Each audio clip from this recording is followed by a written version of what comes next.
everybody, to this month's edition of the Monthly Blend, a monthly video podcast brought to you by Next, powered by Shulman Rogers and the Big Idea CONNECTpreneur community. I'm Tian Wong, co-founder and host of the Big Idea CONNECTpreneur community. We're a global network of over 25,000 investors, founders, and business leaders from around the world. I'm also the CEO of Opus 8, which invests in CRM and BPO and marketing technology companies. And we also help companies raise capital through our network of over 5,000 accredited private investors, angels, and family offices throughout the area. My co-host for today, Anthony Millen, who will introduce himself soon. Anthony and I started the Monthly Blend last year as a way to bring awareness to some of the challenges and good news in the Washington, D.C., Baltimore regions, and to break down silos. As most of you know, we live in an area which has multiple jurisdictions politically, and we also are in an area that's very rich in terms of resources, both on the governmental, educational, and commercial side. And Anthony and I had a vision to put a podcast out there that would bring people together and help entrepreneurs continue doing what they do best and investors become attracted to opportunities. So we have an awesome show for you today. Our topic is cybersecurity, and we're going to be joined by three phenomenal guests who are doing some great things in the market, and I can't wait to get into it. But we have Maurice Boissiere, who's the Chief Customer Officer at DataTribe. We have Christian Sorensen, who's the CEO of SiteGain, and we have Tony Sorak, who's the Chief Marketing Officer and Partner at DataTribe. Love for you guys to introduce yourself, starting with Maurice, and we'll kick into questions after. Thanks for having us on the show. As you'll see, it's a collective here, as Christian is one of our portfolio companies.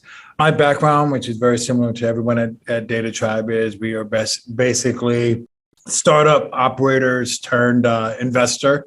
We all have kind of technical backgrounds and have spent a fair number of years doing big data type startups. And so we have various tenures here at DataTribe. I've been here about 2.5 years. Prior to that, I've done roughly 10 startups, mostly in the DC area, all but one venture-backed, and varying degrees of exit success within there. That's me. Thanks, Maurice. Christian. Hey, everybody. Thanks for having me today. Tian and Anthony, great to meet you guys. So my background is not unlike many of the DataTribe companies. I came out of the federal space. So Air Force, a cyber officer, retired a few years back, having 2 assignments up at Fort Meade, doing intel and cyber operations in the United States, and deployed, as well as 3 assignments at the Pentagon, which is not usual, but it made me realize just how important the DC area is. And we're excited to be part of the DataTribe community, and it is really a tribe of companies as well as advisors helping each other out, really take advantage of the opportunities that we have, right? So we'll touch on the problems that we're solving later, but it's not just the technical side, it's everything else. So we're happy to be working with the team there in Fulton, and looking forward to the discussion today. Great. Thank you so much, Christian. Tony? Yes. Hi, I'm Tony Sorak, member of DataTribe, and Tian and Anthony, thank you for having myself and our team part of your event today. As Maurice mentioned, DataTribe is made up of former startup operators. So, we're not really VCs or investors by trade. We're more startup junkies, and we all bring a pretty varied and broad set of experiences in starting companies.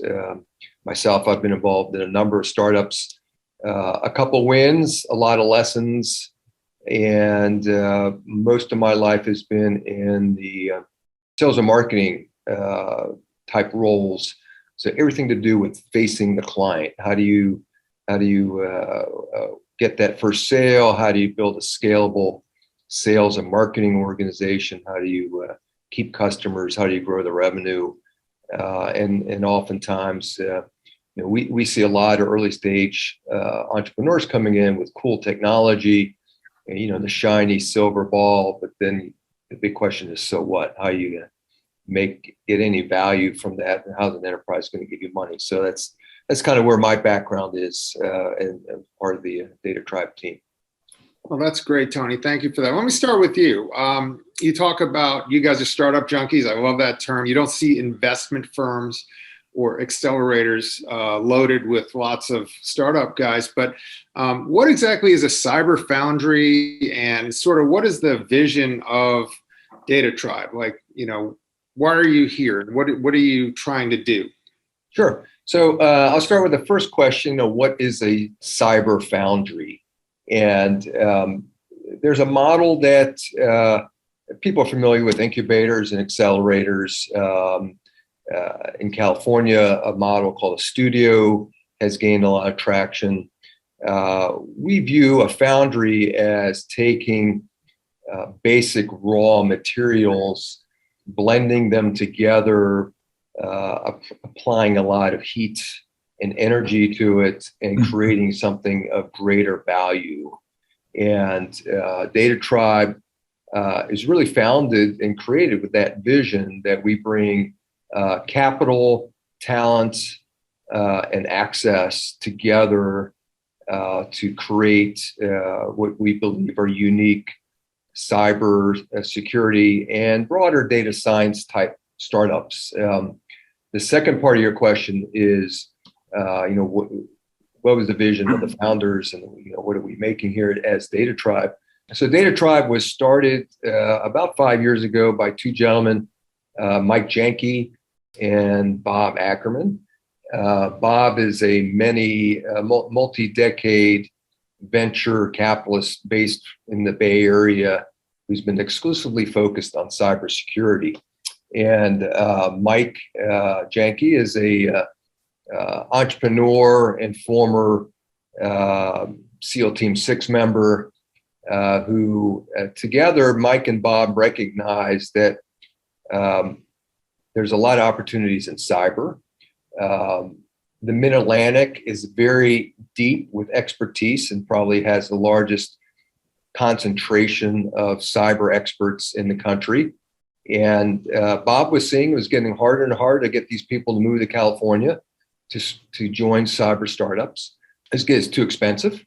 And so why not bring some of the expertise, money, and methodologies to the Mid-Atlantic here, and to help propel the ecosystem to create technology startups around cyber and data science. So DataTribe was born.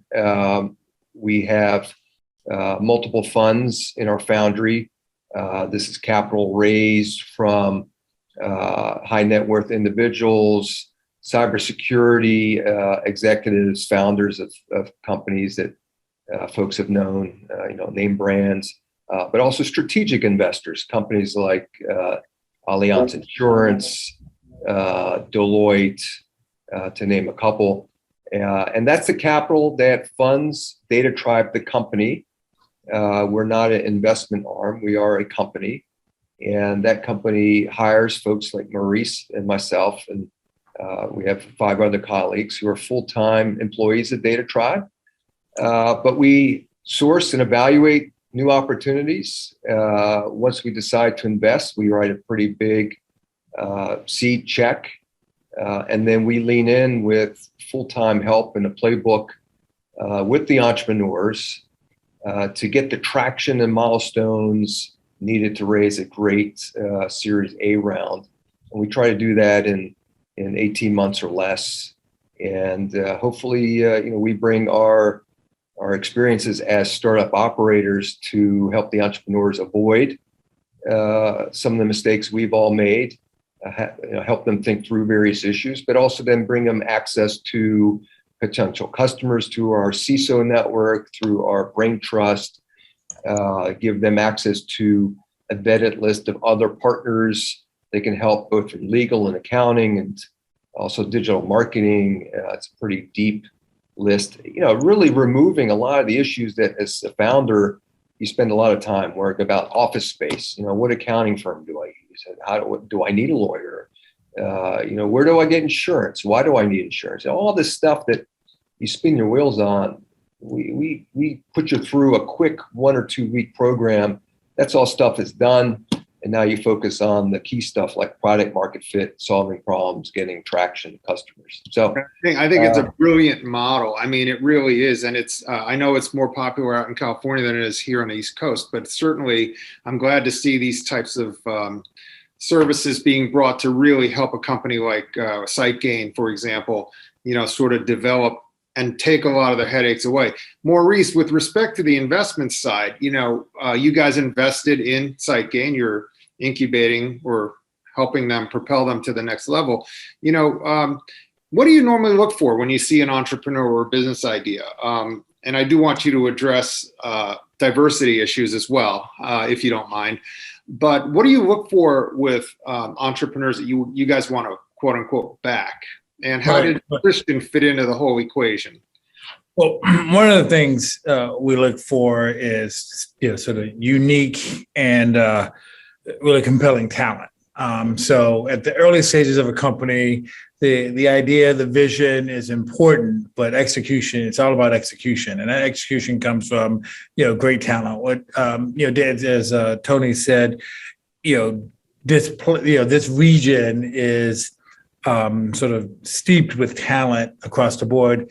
And what we find is in the intelligence community, but especially on the offensive side, we have talent that's working leap years ahead of industry. So industry tends to be focused on defense. The U.S. government, invest in sort of counter cyber strike type activities. So a lot of offense. And that offense needs a defense in 2 to 5 years. And so what we kind of do is think about what's over the horizon, right? What is the next defensive playbook? And so you take a quarterback like Christian and you say, hey, now, we want to turn you into a linebacker or to a DB to help defend against the kind of things that you develop a trade around. So what we look for is sort of founders who bring that kind of unique skill set, know-how, network with an idea of how to commercialize it. One of the things we focus on is 100% commercial opportunity. So often taking sort of ideas and solutions that may have heretofore been focused on federal and saying, hey, this is going to be a big need in industry. And so let's talk about how we commercialize that. So we look, so at the end of the day, our bias or our filter is really around entrepreneurs who bring that special sauce that they've gained from working in the government and turning them into great entrepreneurs for commercial work. Got it. Does DataTribe have intentionality around the diversity issue? I mean, I think you and I are both diverse entrepreneurs and investors. Is this something that's important to or core to what you guys are doing, or are you trying to, how do you guys look at that? Well, it's interesting. I mean, we've had, a number of, we've had 2 female-led companies. So DataTribe has had 13 companies overall. 3 exits. We have an active portfolio of about 10 companies.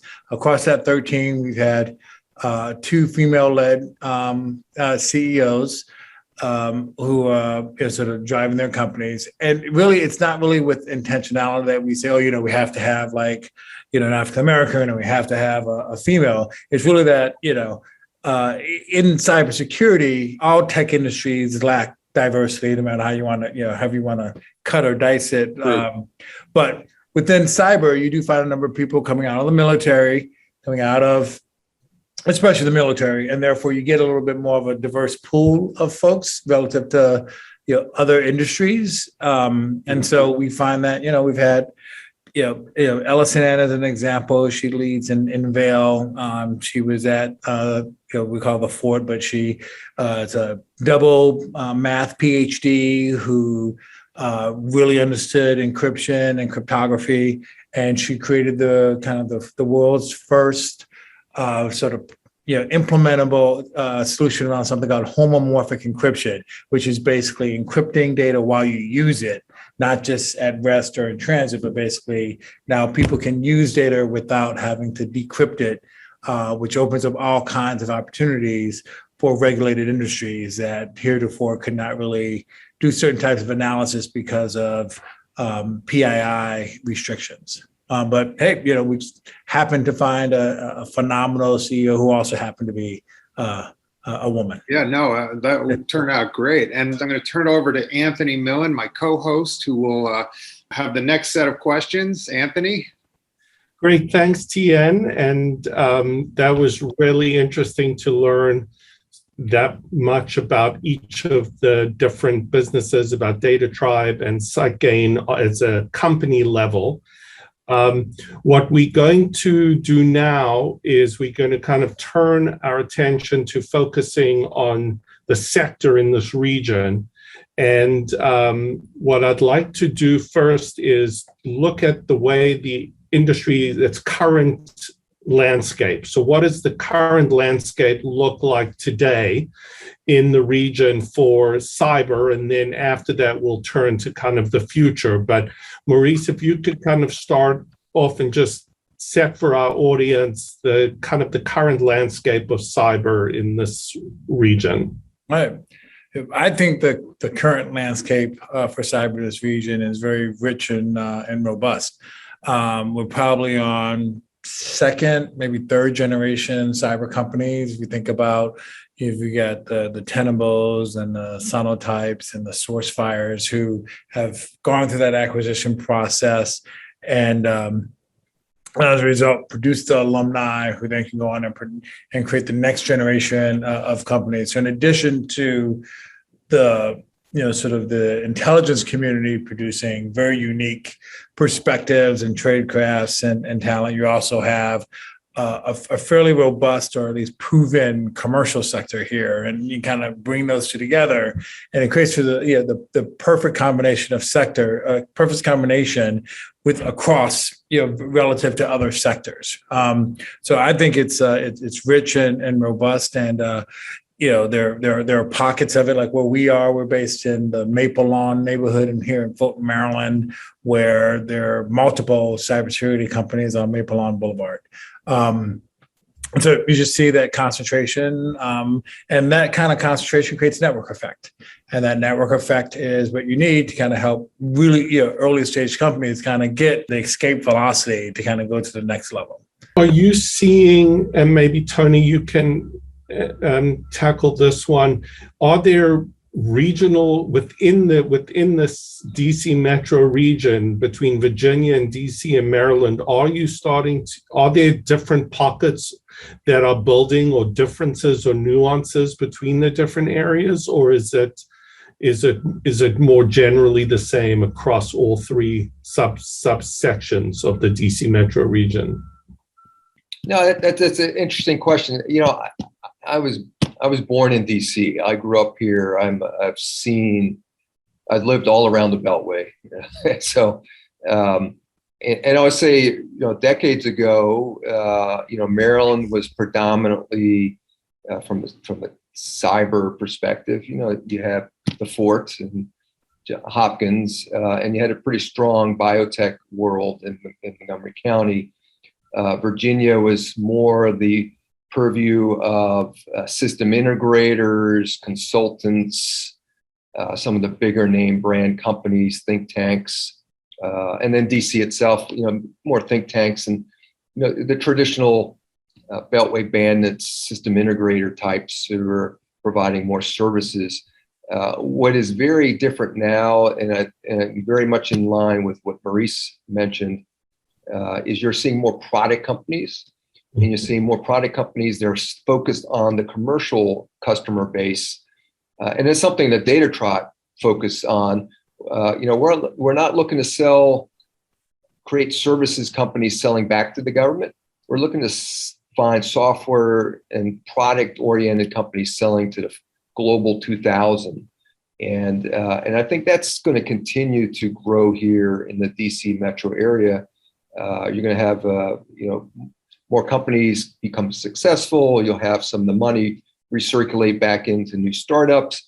You'll get people to get experience on product management. And that's probably one of the areas that this area lacks, is the whole skill set of the product manager, and that is the person who sits in between the engineering team, the people that crank the code out and do releases every week or so, and then the sales and biz dev team who are working with clients. You need that product manager who acts as the referee between the two, can speak technology with the software dev people that can understand the value prop, the pricing model, the competitive positioning.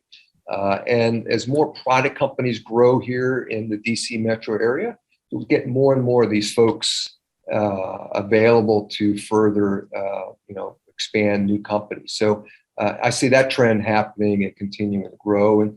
And today, really, we see startups that come from Maryland, DC proper, Northern Virginia. That doesn't really matter. I mean, DC over the last 5 years has seen an explosion of software tech companies based in DC itself.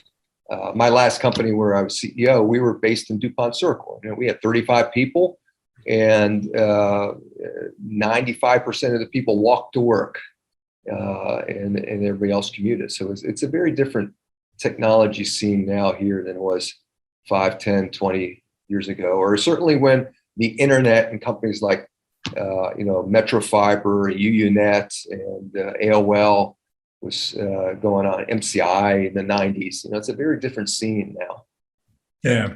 Well, one of the big differences I'd add is over the last 18 months, obviously COVID has had an impact everywhere, but used to be, with our wonderful traffic in the metro region, people, avoided those long commutes from one side of Maryland to the other side of Virginia. But I think now with these hybrid work environments or even, totally remote environments, kind of creates this environment where it doesn't really matter where you are, if you live in Maryland and work in Virginia or vice versa.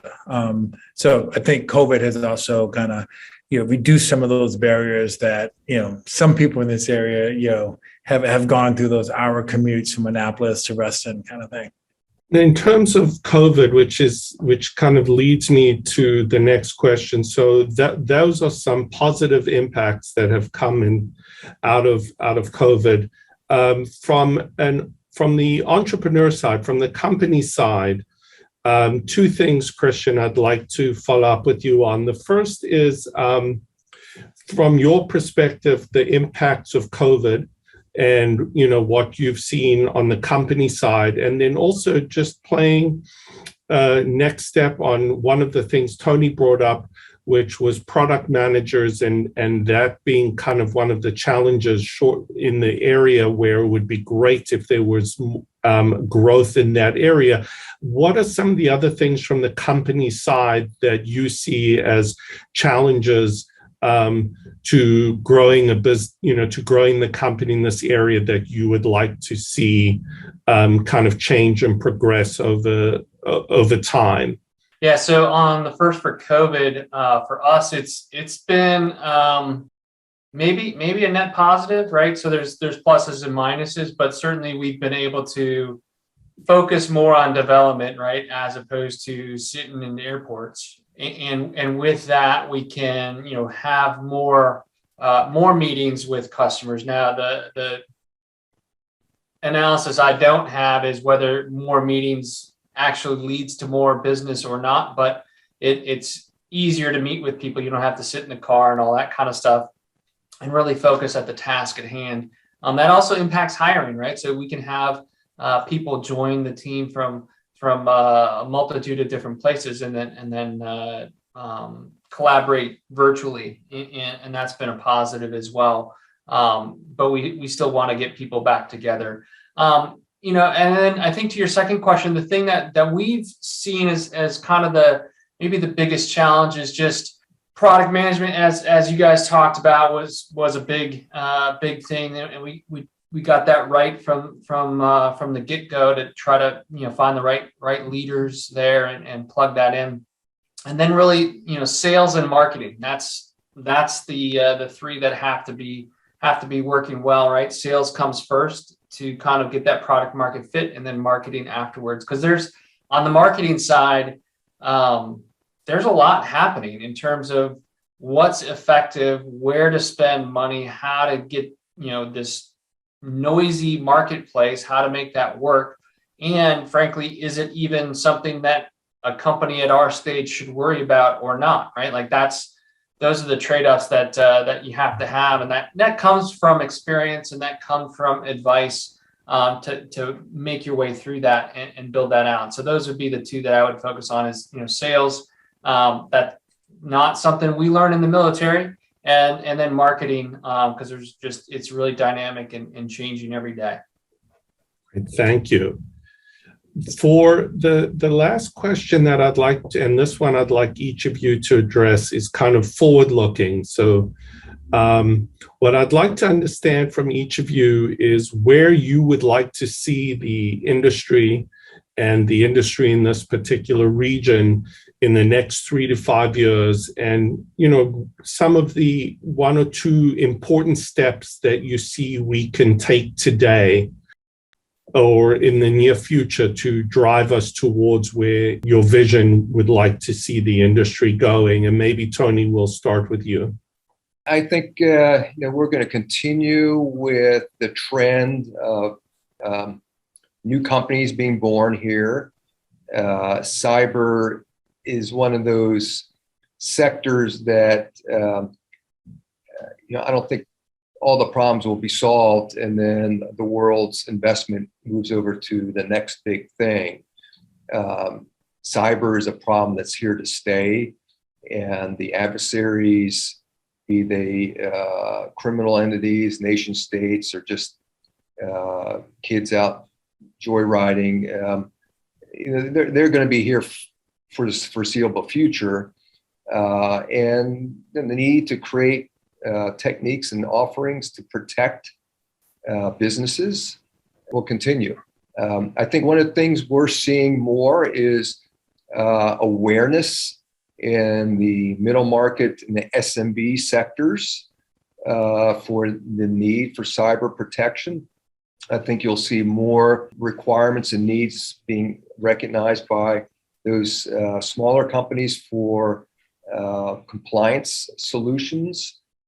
Both not only one and done annual events, but how do I do this so that I'm continuously meeting the compliance requirements that are being placed on me by regulators or the government or even my supply chain.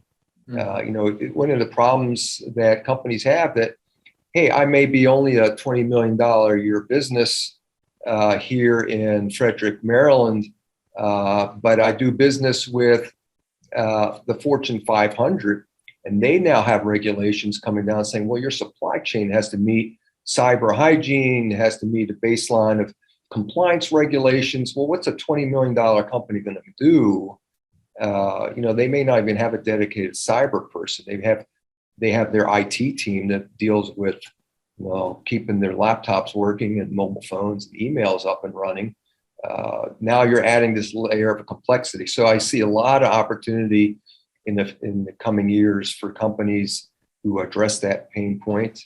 And, a lot of them are being born here in the DC metro area because of skills that they got in the military, they got in the intel community, or even in the integrators, working with various government agencies. And the last point I'll make is historically investors view the government and people that worked in the government or served in the government, that's lagging technology. And that may be true in some areas, but I'll say cyber is really the leaders in the industry, and the commercial world is lagging the adoption of these solutions. And so they're looking to stuff that the government is driving and supporting. One of our companies that got acquired by Microsoft this year, Reform Labs, they're around cybersecurity and protecting firmware in devices, IoT, printers, cameras, and the commercial world wasn't thinking about that. Well, the government was, because they saw how that can be exploited. And so, now Microsoft has taken, invested in heavily and bought Reform to push that further into protecting and securing the cloud and all the IoT devices connected to the Microsoft cloud. So I think you're going to see more and more of that. It really demonstrates how important our region is in all of this. Maurice, where do you see or would like to see the industry a few years down the road? Well, I think to Tony's point, it's here to stay. I mean, I personally believe we're entering a new kind of phase of cybersecurity where we've kind of have this notion, but I think people are starting to appreciate that our lives are now digital. Our lives were used to be compartmentalized a little bit around what's digital and what's not. But the car you drive, the shows you watch, depending on what kind of device you watch on, almost everything you touch, even down to like how we consume food these days through food through the ordering apps and all that kind of stuff. Our lives are now digital, and all that does is just the attack surface for the adversaries just continues to get explode in ways that we can't even imagine. Like, we have a known universe of what we think is happening, but then more and more stuff is happening. And I think even as companies and consumers become more aware of it, because of the headlines, you had gas lines this summer because of Colonial Pipeline. People, it's becoming mainstream. You see commercials now. So I think, from my perspective, just kind of it's there and it's here to stay. Some of the other things that are big in it is not only our lives digital, but it's all about data. So protection of data is going to be really key. We see a lot of folks looking at different ways to protect data.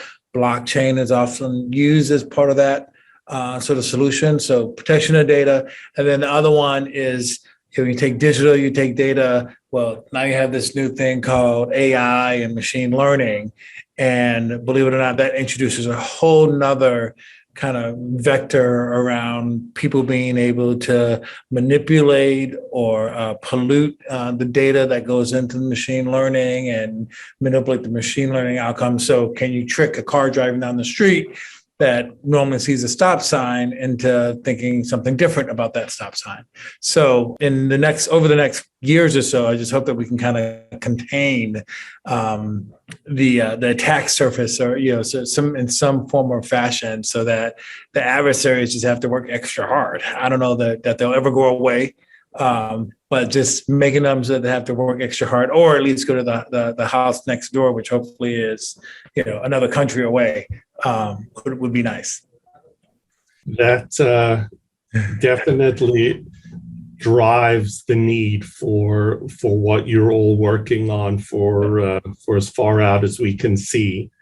So, Christian, if you could bring us home today and just give us your sense from your perspective of some of the things you would like to see happening over the next few years in cyber.